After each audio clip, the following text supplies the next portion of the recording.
Aren't they beautiful? Picked them on our ride this evening. Ah, you must have ridden out in the direction of Kashi-Gunj. Yes, I was astounded. Acres of bright red poppies. Are they part of some religious ritual? No, it's company land. Why does the company grow poppies? The poppy, Miss Kent, is the sole source of opium. The Honorable East India Company forces Indian farmers to grow them. Opium? Indeed. Most of it is bought up by the company at prices fixed by them and then shipped to China to help turn an entire nation into opium addicts. But why? It's the only thing that we can sell the Chinese in return for the tea and silks that we Europeans have become so addicted to. I think, Gordon, the ladies ought to be spared this lecture. But the Chinese emperor resists. He no longer wants to trade in opium. So, the company decides to wage a war against him. And in this war, it wants Indian sepoys to fight and die. The circle is complete. And we call it the free market. Sir, you abuse my hospitality. If I've spoken out of turn, sir, I apologize. After all, I'm just a common soldier. It's a subject you'd know more about than I.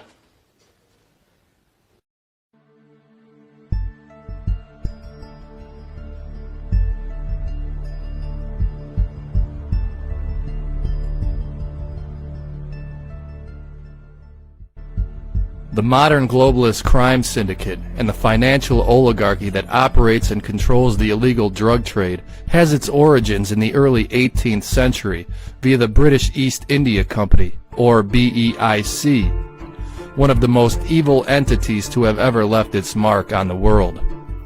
The BEIC was the vehicle in which London trafficked drugs to China and around the world. Through the Grand Lodge of England, the BEIC set up Masonic lodges in India around the same time they set up lodges in pre-revolutionary America.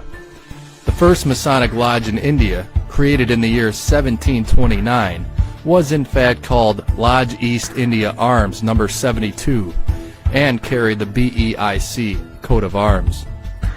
During the next several decades, Masonic lodges were strategically set up at trading sites in India and China to more easily transport opium. By the early 18th century, China became the first drug market for London.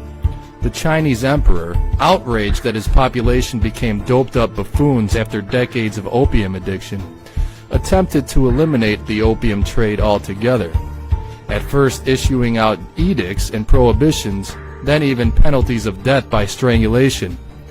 It was all to no avail. As this famous cartoon from the year 1839 illustrates, the British doped the Chinese into oblivion, ultimately sapping the country of its vitality and decimating its army during the two 19th century opium wars. Out of the two opium wars, the Hong Kong Shanghai Bank Corporation, better known as HSBC, was formed in the year 1865. Opium traders operating through the British East India Company became the founding members of HSBC. HSBC became the clearinghouse for all financial transactions relating to the black market in opium and its heroin derivative, and became the central hub for drug trafficking. With the headquarters now located in London, the HSBC currently prints 75% of Hong Kong's currency. British Freemason Cecil Rhodes Standard Chartered Bank prints the rest. With the advent of HSBC, the British East India Company was no longer needed, as the bank became a more effective way of handling dirty money. The BEIC dissolved just 7 years after the foundation of HSBC. Fast forward to December of 2012, just 3 days before Sandy Hook. Eric Holder, Loretta Lynch, and the Department of Justice were forced to address a major money laundering scheme that centered on none other than HSBC. On Monday, Congress released a report showing that the Department of Justice decided not to prosecute the massive British bank HSBC based almost entirely on warnings from Chancellor George Osborne and the British Financial Services Authority, or FSA.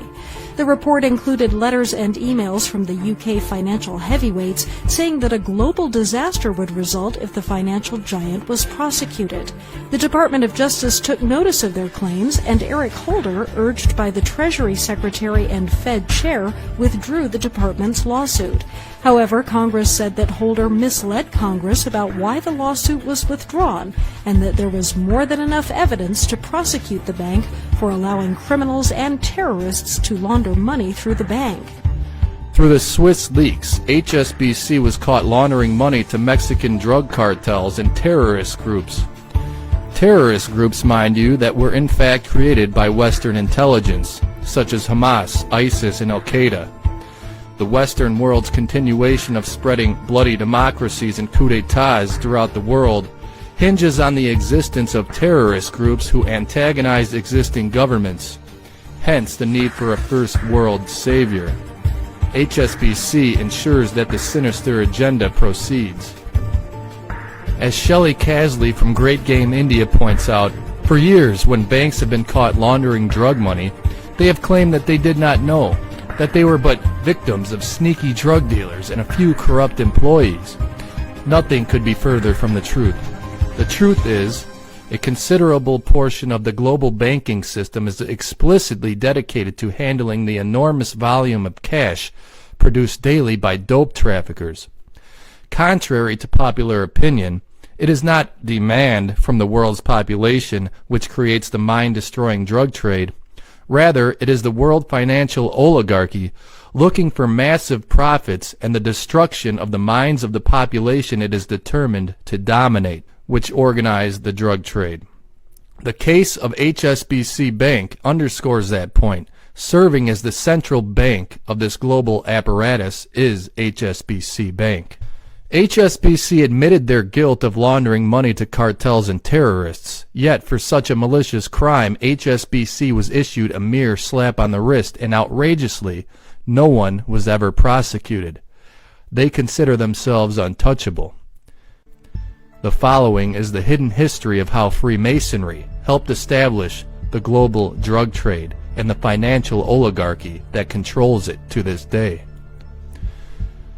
The relationship between Freemasonry and the British East India Company proved to be the mechanism in which the opium trade would be possible. Thus was established the beginning of the Masonic network and the illegal drug trade. The opium trade was set up through a triangular trade system between the British, India, and China during the 18th century. According to the Encyclopedia Britannica, Britain undertook the opium trade because of their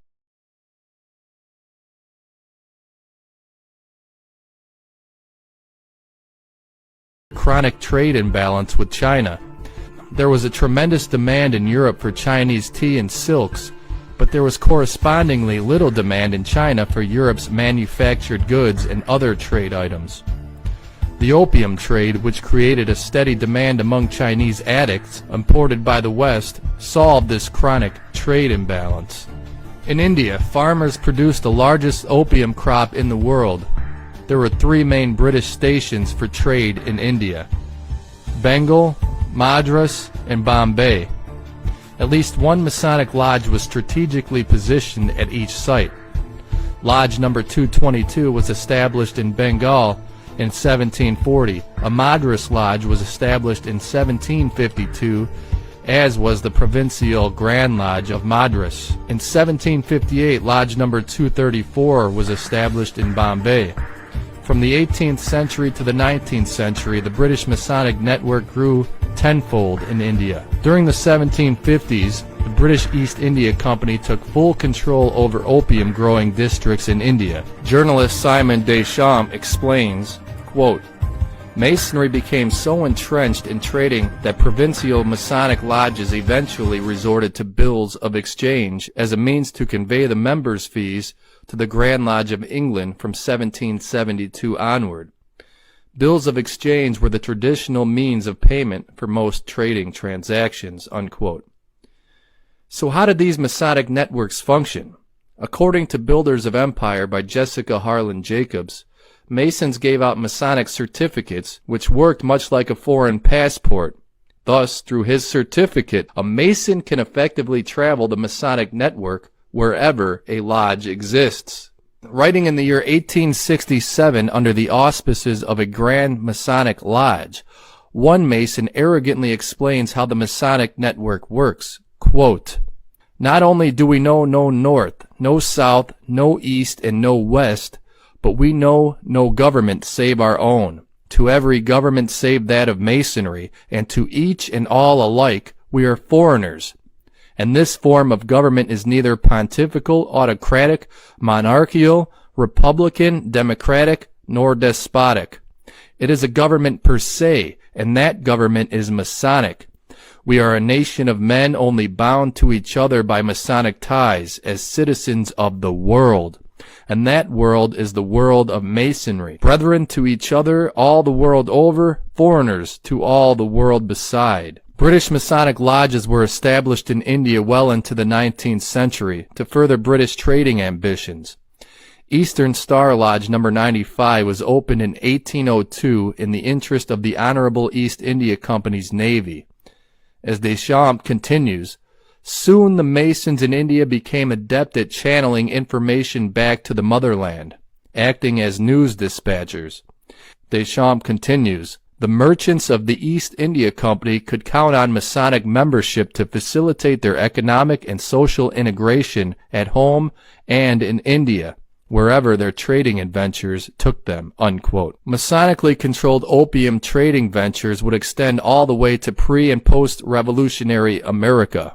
Now recall that the British planted lodges in India at the same time the British planted lodges in America. America soon found itself wrapped in British East India Company's trading scheme. And here's how. The BEIC received tea, spices, and silks from China in return for fabrics manufactured from cotton grown on the southern plantations in the newly colonized Americas. As ships sailed on the return from China, they dropped anchor off the coast of Africa to board captured blacks who they would sell as slaves to work the cotton fields on the east coast of America. One such British slave trader was Thomas Walker, ancestor of Skull and Bones initiate George Herbert Walker Bush and the Bush family, a family heavily tied to the modern opium and drug trade through such atrocities as the Iran-Contra affair and the Afghanistan War. So much so that Bush Sr. was nicknamed Poppy, most likely not for his fatherish figure, but for his role in the black market drug trade. Between 1784 and 1792, the Bush family ancestor Thomas Walker was involved in at least 11 slave trading voyages, taking African captives from Sierra Leone to the British West Indies and to the United States.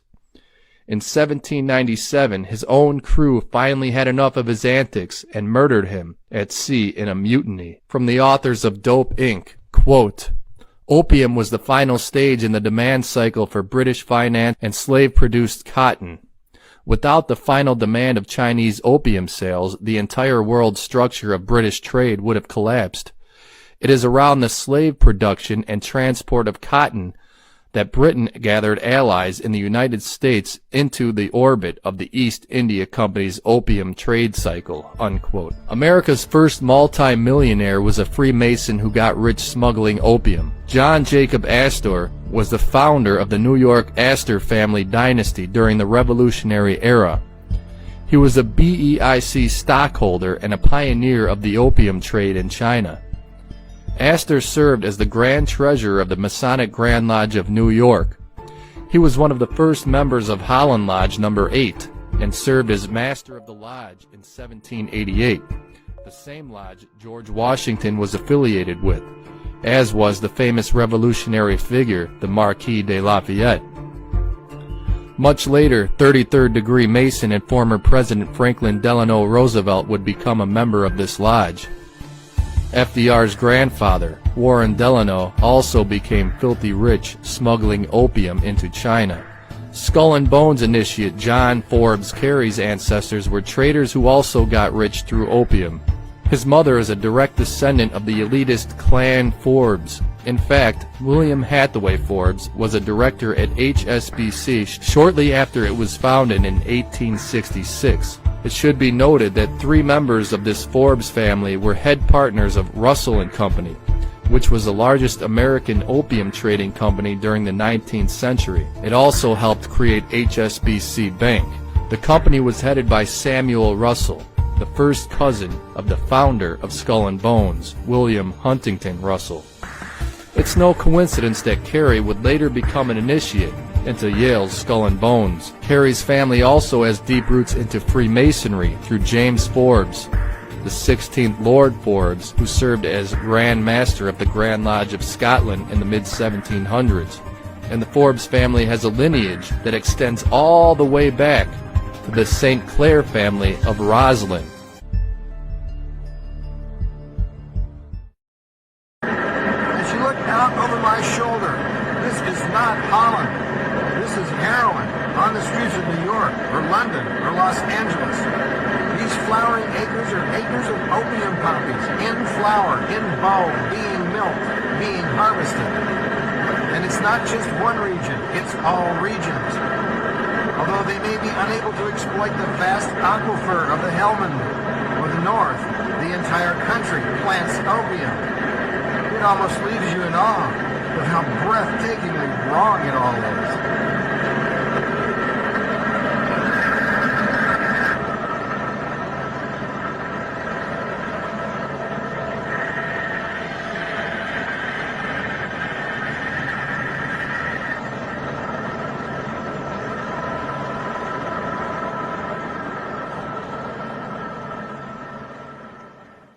Monarchy gave way to oligarchy in England long ago with the arrival of the Venetian bankers and William of Orange. That's when England's people lost England to the Dutch, Swiss, and wealthy elite resource monopoly families in the Livery Guild memberships.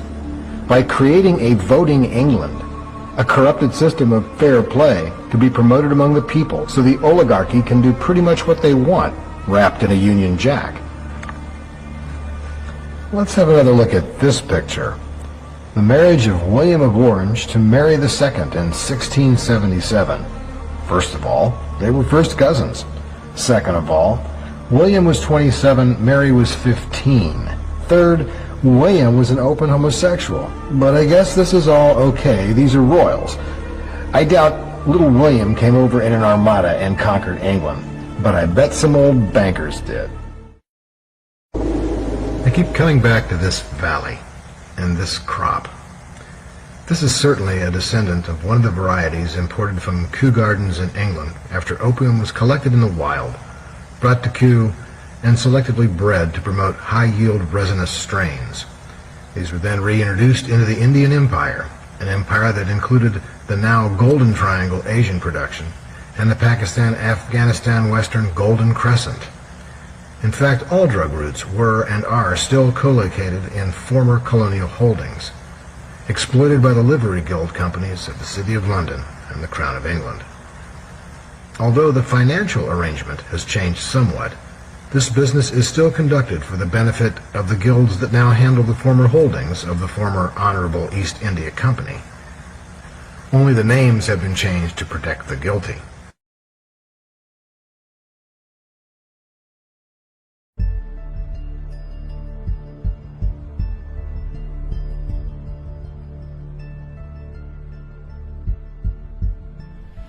Those guilty of the modern-day underground drug trade are descended from the blood-soaked hands of the psychopaths who relentlessly drugged and murdered 19th-century Chinese civilians, ultimately causing 2 wars to ensure the existence and continuation of the black market drug trade and the profits gained from it. Beginning in the year 1767, the British began setting up their Masonic network in China. This was done to combat an edict made by the Chinese emperor. The edict restricted all foreigners and foreign vessels to a trading area in the port city of Canton. Unsurprisingly, the first Masonic lodge on Chinese soil was in the trading area in the port city of Canton, Amity Lodge number 407. The East India Company was prohibited from carrying the opium, so the BEIC did business with drug runners who would buy opium from the BEIC's port in Canton and smuggle it into China. These drug runners would then give the dope to the Chinese Triad Society. The Triad Society and the British Masonic Network worked hand in hand to smuggle opium illegally into China. The Triad Society was the Chinese Mafia, also known as the Society of Heaven and Earth. Not coincidentally, the Triads cooperated with European Freemasons and had similar initiations, functionality, secret signs, grips, and language to that of Freemasonry. The ceremony of initiation into the Triad is as follows. The candidate is blindfolded, led into a room in the center of which stand a circle of Triads. A bridge of swords is then formed over his head, and then swears an oath of secrecy. In other words, the Triads were the Chinese Freemasons. Quote, the Triad gang smuggled the drugs out of the warehouse area and into the pores of the communities, and like the Italian Mafia 100 years later, if any of their members or government officials got out of line, they were ruthlessly eliminated, unquote.